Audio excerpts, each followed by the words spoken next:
Colonel दानवीर, भारत के stand को आप कैसे देख रहे हैं, स्पेशली जब खामेनेई के मौत पर हमारी तरफ से कोई कंडोलेंस नहीं जाता है और हम ये नहीं कह रहे हैं कि हम ईरान के साथ खड़े, हमें कहना चाहिए बोल्ड लेटर्स में। ठीक है, हमें क्या कहना चाहिए वो मैं बताता हूं, आप अपने आप निष्कर्ष निकाल लीजिए। जब ऑपरेशन सिंदूर हुआ तो भारत ने स्पाइस बॉम्ब्स का इस्तेमाल किया, स्काई स्ट्राइकर का इस्तेमाल किया, हेरोप हर्पी कामाकाजी ड्रोन्स का इस्तेमाल किया, हेरॉन हर्मेज सर्वेलेंस ड्रोन्स का इस्तेमाल किया, बराक 8 मिसाइल्स ने आपके शहरों को हमलों से बचाया। और ये सारे के सारे जो नाम ले रहा हूं ये इजरायली हथियार हैं।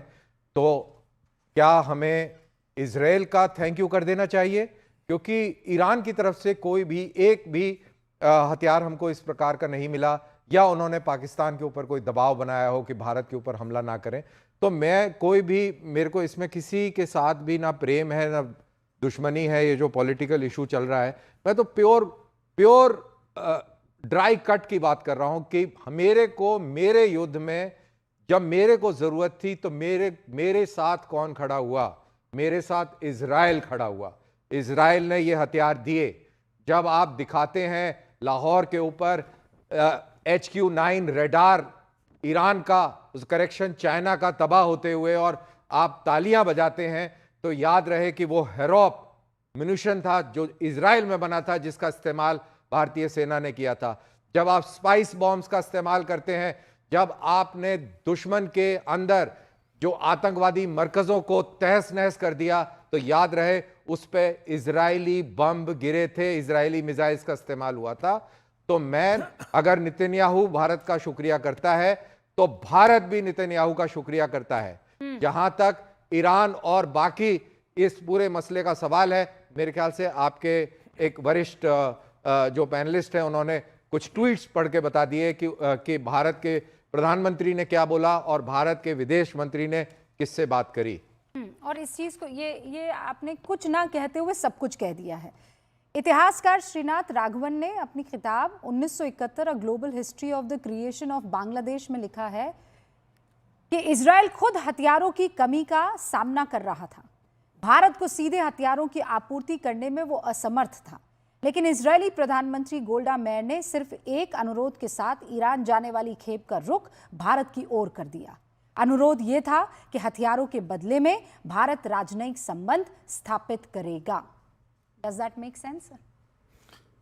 बिल्कुल। देखिए, कोई इजराइल से हमारा काम धाम चलता रहा है, इसमें कहीं कोई शक नहीं है, लेकिन जैसा कर्नल दानवी ने कहा उसके हिसाब से तो सही में इजराइल का थैंक यू कर देना चाहिए और बिल्कुल कहना चाहिए कि इजराइल ने जो किया है ईरान में, या जो अमेरिका ने जो किया है, एकदम बिल्कुल जायज किया है। हमारा देश अगर ये बात कहता है पीस और डायलॉग का, तो वो भी गलत है। आप हिंदुस्तान की तरफ से खेल रहे हैं। ऐसा कर देना चाहिए। क्यों कर देना चाहिए? आप ये कहां ले जा रहे हैं? कहां गाड़ी को कहां मोड़ के ले? देखिए जो मेरे को समझ में आ रहा गाड़ी है वहीं ले जा रहे हैं। गाड़ी आप जान के गलत रास्ते में, रॉन्ग साइड चलाने के चक्कर में आप गाड़ी जबरदस्ती रॉन्ग साइड चला रहे हैं। ये जो शब्दों का इस्तेमाल है, दबाव, नरेटिव, साइड, ये सब जानबूझ के लोगों को भ्रमित करने के लिए और दोस्तों के बीच में दरार पैदा करने की आप लोगों की साजिश है। पूरा इकोसिस्टम जोर शोर से एक नरेटिव को प्रोपेल कर रहा है। अरे भाई, तो आपका इकोसिस्टम कहे ना भाई कि हम इजराइल के साथ, यार मेरा लेके चढ़ जाओ पाकिस्तान के साथ। मेरा इकोसिस्टम साफ कह रहा है, मेरा इकोसिस्टम कह रहा है स्पाइस,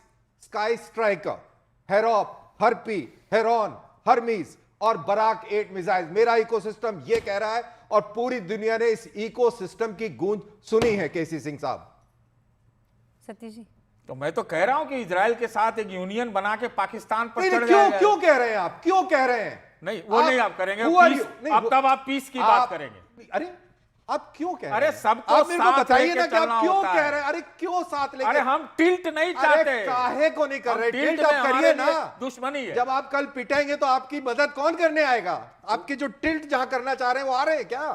देखिए, मदद करने वाले करते हैं। देखिए, आप कोई शेर और ये सुना दीजिए। सुन लीजिए। अरे छोड़, अरे सुनिए ना, ऑपरेशन सिंदूर के समय हम लोग तो बहुत दावा करते थे कि हमारे साथ सब हैं, सब हैं। तो है ना, सब है नहीं, सब है ना। हाँ, तो बात इजराइल की हो रही है। एक मिनट, बात इजराइल की सब है आपके साथ। अरे साथ। सब है या नहीं है उसको गोली मारिए। आप, बात इजराइल की हो रही है। इजराइल आपके साथ था या नहीं? भाई जिस तरह से होना चाहिए उस अरे तरह लाने जिस की जरूरत तरह है। से।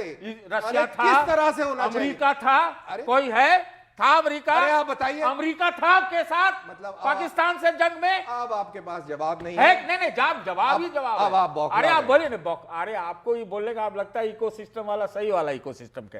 हम ये कह रहे क्या आपके साथ अमेरिका था जंग में, ऑपरेशन सिंदूर में? वहां पाकिस्तान में टेररिस्ट नहीं रहते?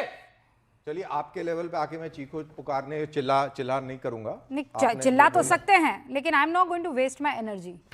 सतीश जी, मतलब अब मैंने ये समझ लिया है कि मैं सिर्फ आप लोगों को बोलने दिया करूंगी ताकि लोगों को और पता चल सके कि आपके मन में भारत के स्टैंड को लेकर चल क्या रहा है। I am really surprise, Bharat क्यों किसी के साथ खड़ा होना इस वक्त जायज अपने आप को, मतलब क्यों खड़ा रहेगा?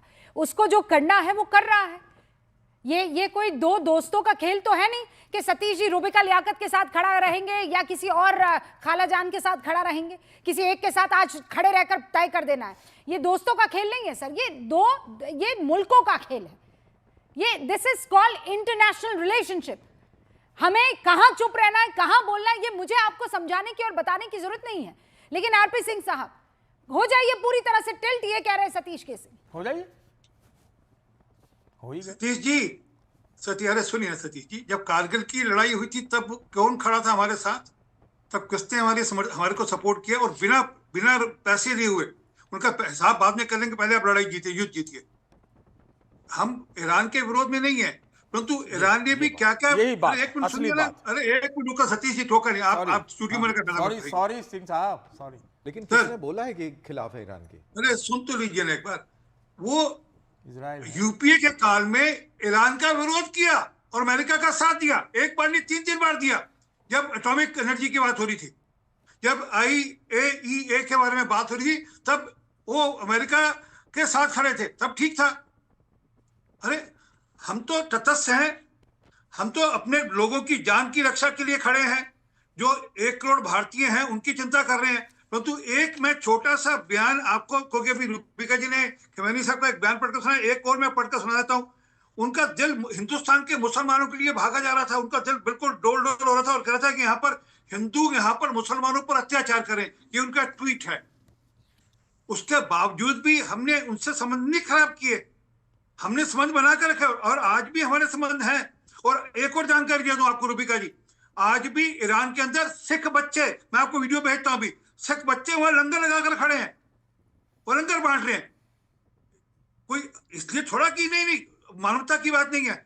और जहां तक ये बार बार ये कहना, मैं अभी सोनिया गांधी का आर्टिकल पढ़ा था, गाजा की बात कर रही थी, उन्होंने हमास के बारे में कभी एक शब्द नहीं बोला, जो हमास ने किया। जो बाकी वहां पर आतंकी संगठन हमला करते हैं उसके बारे में एक शब्द नहीं बोला। और जो भारत ने गाजा में जो वहां पर मानवता के नाते से जो सामान भेजा उसके बारे में एक शब्द नहीं बोला। तो ये सूटेबिलिटी वाला काम नहीं है। But as far as I remember RP Singh साहब, सोनिया गांधी ने एक आर्टिकल लिखा था जब ये हमास ने अटैक किया था इजराइल पर। आई रिमेंबर, मुझे मोटा मोटी याद पड़ रहा है कि वो एक आर्टिकल उन्होंने लिखा था, ठीक है। मतलब उन्होंने बकायदा हमास के, हुआ ये था कि उन्होंने इजराइल और हमास दोनों को क्रिटिसाइज कर लिया था, शीटू का लाइन जो कि बीच की थी। लेकिन हाँ, ये आर्टिकल मुझे याद पड़ता है जो उन्होंने लिखा था। लेकिन तो उसके बाद पैलेस्टीन का झोला पहनकर चलती हैं जी। और जब हमारे लोग उनको 1984 का झोला देते तो मुंह पे फेंक देते। हाँ, लेकिन वो फिलिस्तीन की बात की थी। उसके बाद कई सारे ऐसे मीम भी निकल आए थे कि फिर अब तो बहुत सारे मुस्लिम मुल्कों पर अटैक हो रहा है। हर्षवर्धन जी, बहुत सारे मुस्लिम मुल्क, उसमें आप इस्लाम का मरकज जिसे कहते हैं सऊदी अरब ले लीजिए, अगल बगल के दूसरे देश ले लीजिए, फिर वहां मुसलमान नहीं रहते हैं, वहां मुसलमान नहीं। मुश्किल यही है। और मुझे सचमुच कभी कोई आश्चर्य होता है, सतीश जी कुछ भी बोलते रहते हैं, कुछ भी मतलब कुछ भी। सतीश जी, इजराइल के एम्बेसडर जो भारत में थे, रूबेन अजहर, उन्होंने कहा था, लिखा था, Israel supports India's right to self defence, terrorist should no there is no place to hide from their heinous crime against the innocent. कब कहा था? ऑपरेशन सिंदूर के समय कहा था। आप लोग कुछ भी टीवी पर बोलते हैं। इजराइल हमारे साथ बिना किसी कंडीशन के खड़ा था, अनकंडीशनल सपोर्ट था, यह बताना जरूरी है। दूसरा, हमारे रिश्ते आपको यूएई और सऊदी अरेबिया से क्यों नहीं अच्छे लगते?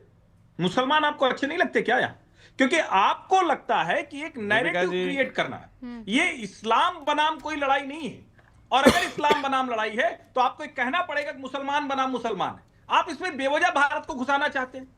आप ये नहीं चाहते हैं कि भारत की कोई स्वतंत्र एक मजबूत रणनीति हो विदेश नीति के मामले में, और ये ठीक नहीं है। और मैंने इसीलिए उदाहरण दिया यासर अराफात वाला।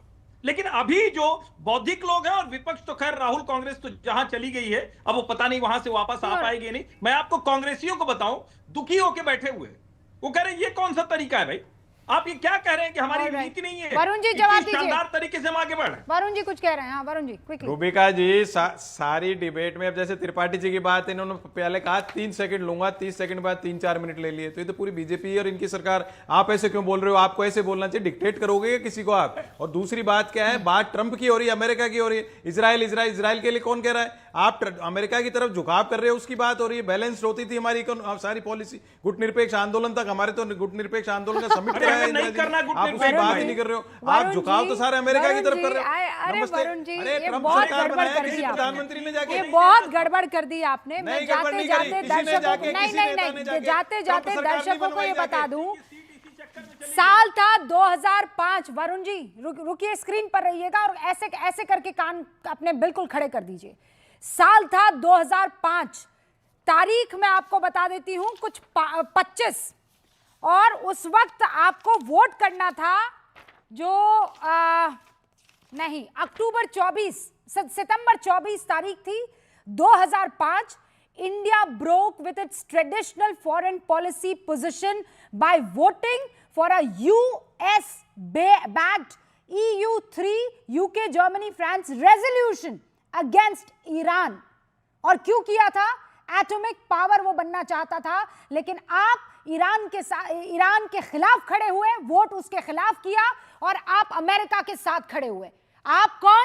2005 में यूपीए की सरकार। नाउ यू टेल मी, उस वक्त आप कठपुतली थे, पिट्ठू बन गए थे आप अमेरिका के? वरुण जी